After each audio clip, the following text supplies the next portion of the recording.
I just wanted to enjoy my son's graduation, but my boomer parents made it all about themselves, and I've just about had enough of them in my life. I just need to vent. My son's high school graduation was earlier this week. I had invited my parents, both in their late 70s, at the beginning of the year. They kept seesawing on whether they were coming or not.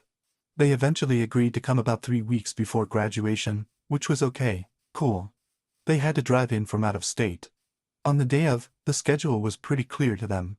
The ceremony starts at X time, doors open an hour beforehand. Be there 15 minutes before that because that's when parking opens. Parking was going to fill up quickly because over 250 kids were graduating, and you know some of these kids had about 7 generations of families showing up. I told them to meet me at the parking garage 15 minutes before the doors opened. So what did they do? Leave their hotel, located 25 minutes away, 1 minute before that. Got beached at for not waiting for them, even though, 15 minutes after the doors opened, it was turning into standing room only. When we realized they weren't going to be there and parked by the time the doors opened, my husband, other kid, and I went to wait in line. Thank goodness we did, because about 5 minutes later, the line was down the street to the next block over. They wanted us to come back out to get them, which was impossible because the sea of people was all pushing one way. Not about to battle an entire army of people to get back out, no other way out either.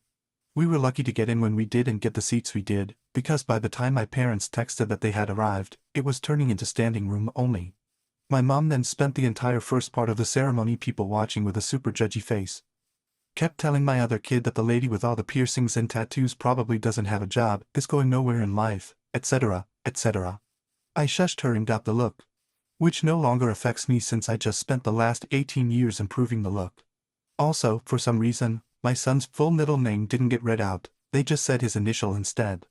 I don't know why or how it got missed, but I nearly missed getting pictures of my son getting his diploma on stage because she was bitching about it. Some pictures turned out blurry because she kept smacking my arm. Luckily, my husband got some pictures, but like holy crap. I would have cried if we didn't get some sort of decent picture. She snapped at my other kid because we did the whole cheering thing when his name was called. Compared to the other people in the arena, I doubt he even heard us, since it was just me and the other kid. Husband couldn't because he was trying to line up shots around people walking in front of us and his brain couldn't do 2 things at once. Lol. One of the kid speakers, class president, maybe, was talking about evolution and how we got to the point we are at today, and my mom complained about that. They should be thanking God. God got them here. Not even a Christian school, mother. She also complained because some of the young ladies were wearing headscarves, they let them in this school? Like Jesus H. Christ on a cracker, it's a effing public school, mom. There's still people too, just like you, though probably less of a beach. Also got comments from her about the kids with green hair, blue hair, purple hair, and one girl with clown clothes on.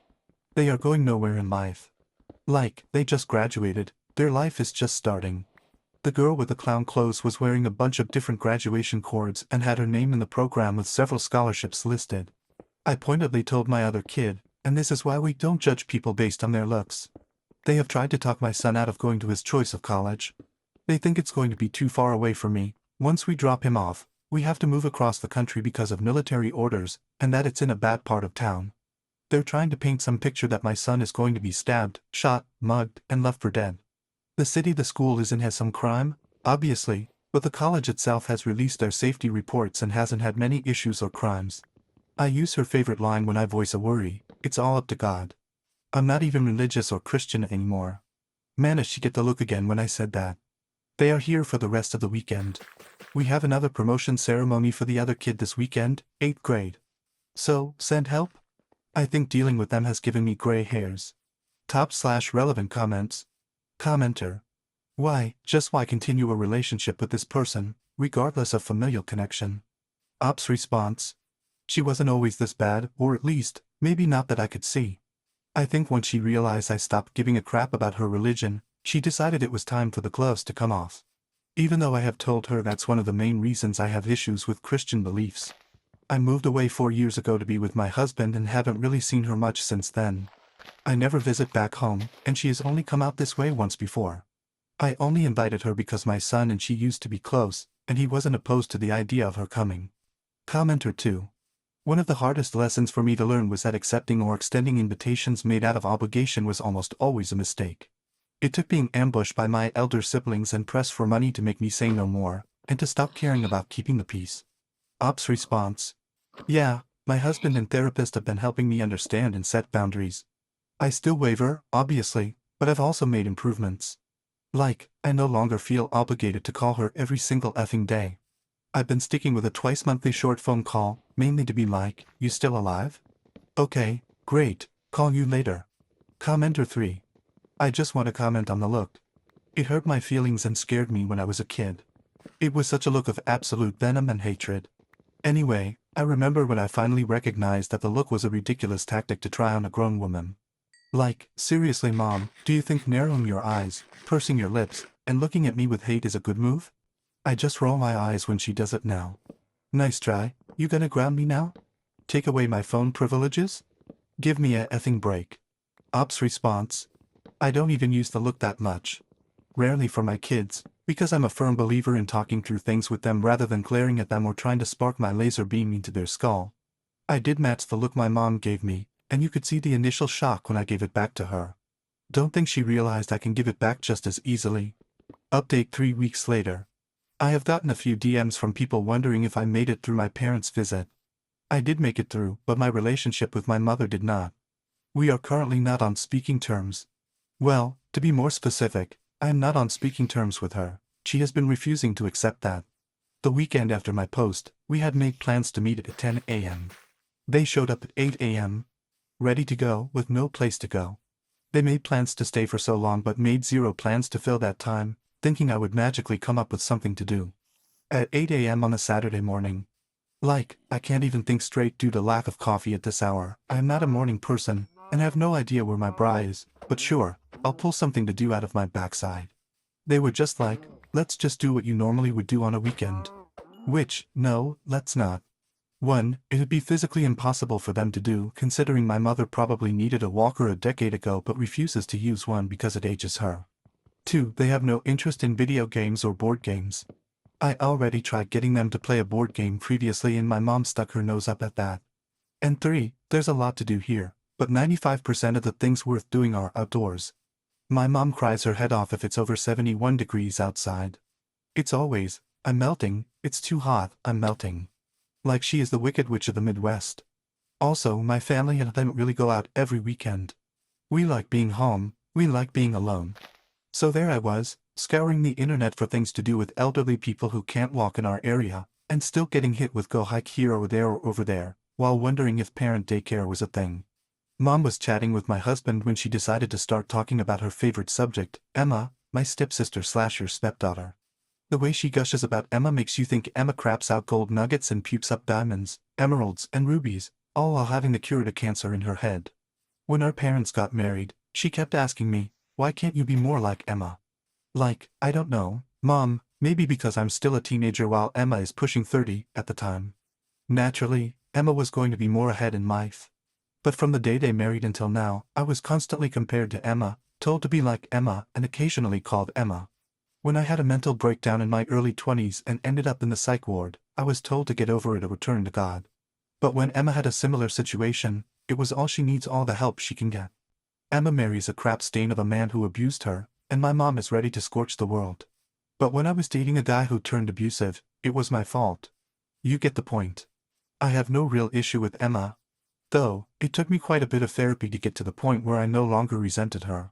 These days, we are mainly Facebook friends, liking each other's random photos. So she is gushing to my husband about Emma. I'm only half listening until I hear her say, clear as effing day, Emma is like the daughter I never had. My husband and her husband went deer in headlights shocked. My son, 18, said, WTF? It took my daughter, 14, a few seconds longer to process what she heard, but even she caught it. She's not a morning person either. I basically just said, well, guess that's that. You can get the F out now. Of course, I was hit with the, what did I do? My son repeated what she said, so she started her gaslighting BS. You took it the wrong way. That's not what I meant. Etc., etc., etc. I think, with the help of those who commented on my last post, I shined up my backbone a little because I just told her to get the F out. My husband says I told her, if you don't have a daughter, then why the F do I have some crusty old farts in my house, and threatened to throw all her crap out the window. I don't remember saying any of that, but my son backs it up. I don't remember a lot in the few minutes it took to get her tossed out. After she finally left my house, I broke down crying and got sick. I don't do confrontations very well. She keeps trying to call, text, and email me. My husband managed to get her blocked on my phone, so at least I don't get bombarded with calls and texts anymore. On the first day, before I blocked her, I had over 50 missed calls and 40 text messages from her. She also managed to fill up my voicemail, not that I listened to any of it. My husband deleted all of them for me too. She only has my old email account that I use for spam now, so I'm not really seeing those either, though last I looked, over a week ago, there were around 20 emails just from her. I'm also starting to get a few letters in the snail mail from her too, so oh joy. I guess she told some sob story to Emma too because she reached out to me.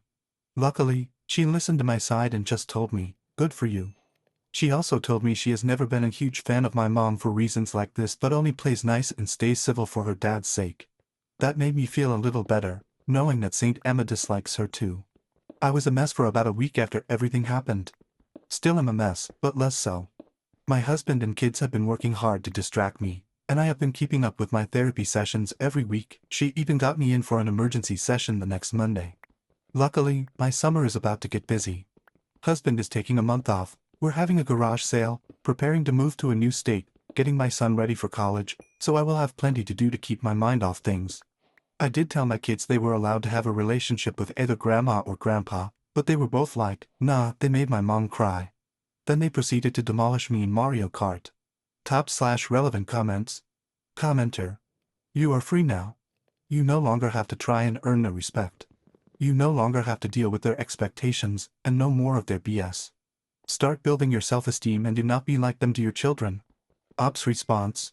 My therapist has been giving me some homework that is targeted towards self-esteem or self-confidence, something I have always been lacking.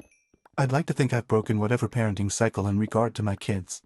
I kind of viewed how I was raised and how my parents parented me as a what not to do guide. My kids and I have a great relationship. Both have said they feel comfortable coming to me for any reason, and have done so. Commenter 2. You've absolutely broken the cycle of abuse and you should be so proud. I'm going to make an assumption that you're Gen X just based on your kids' ages and such, though it's true for older millennials as well. It's been our generation's curse, as well as our privilege, to break the cycle of abuse, to recognize that kids are humans with feelings and thoughts, and that we never deserve to be treated the way we were either. I see it daily, a generation fighting their damnedest to not be like their parents. I think we're succeeding.